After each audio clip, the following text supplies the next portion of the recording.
Telugu Desam party జాతీయ ప్రధాన కార్యదర్శి మరి నూతనంగా మంత్రివర్గంలో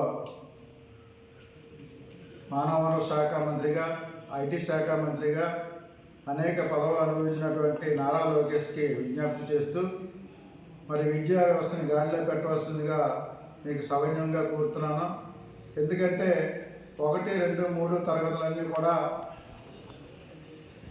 పట్టణ ప్రాంతాల్లో, పల్లెటూరులో ఉన్నటువంటి పిల్లలు చదువుకునే విధంగా ఆ రోజు మన తెలుగుదేశం పార్టీ హయాంలో చేస్తే మరి వైఎస్ఆర్సీపీ ప్రభుత్వంలో ఇవన్నీ కూడా విలీనం చేసి విద్యకు దూరం చేసి పిల్లల భవిష్యత్తు ఆడుకున్నటువంటి మరి ఆ పరిపాలకులకి బుద్ధి చెప్పే విధంగా మళ్ళీ కూడా 1, 2, 3 తరగతులు అలాగే ఉంచి మరి పట్టణ పేదలు అలాగే పల్లెల పేదలకు కూడా న్యాయం చేయాలనేసి కోరుతున్నాను. అలాగే ఏదైతే ఈరోజు ఎయిడెడ్ పాఠశాలలో పూర్వం నుంచి కూడా ఎంతో చారిత్రక చెందినటువంటి పాఠశాలలు, విద్యుత్ ఇవన్నీ పెట్టినటువంటి పాఠశాలన్నీ కూడా 117 జీవో ద్వారాగా దాన్ని కూడా బలవంతంగా విలీనం చేసుకున్నారు. అవన్నీ కూడా రద్దు చేసి ప్రజలకి అలాగే విద్యా సంస్థలకి అందరికి కూడా న్యాయం చేయాలనేది మరి తెలుగుదేశం పార్టీ స్టేట్ సెక్రటరీగా మరి లోకేష్ గారిని కోరుతున్నాను.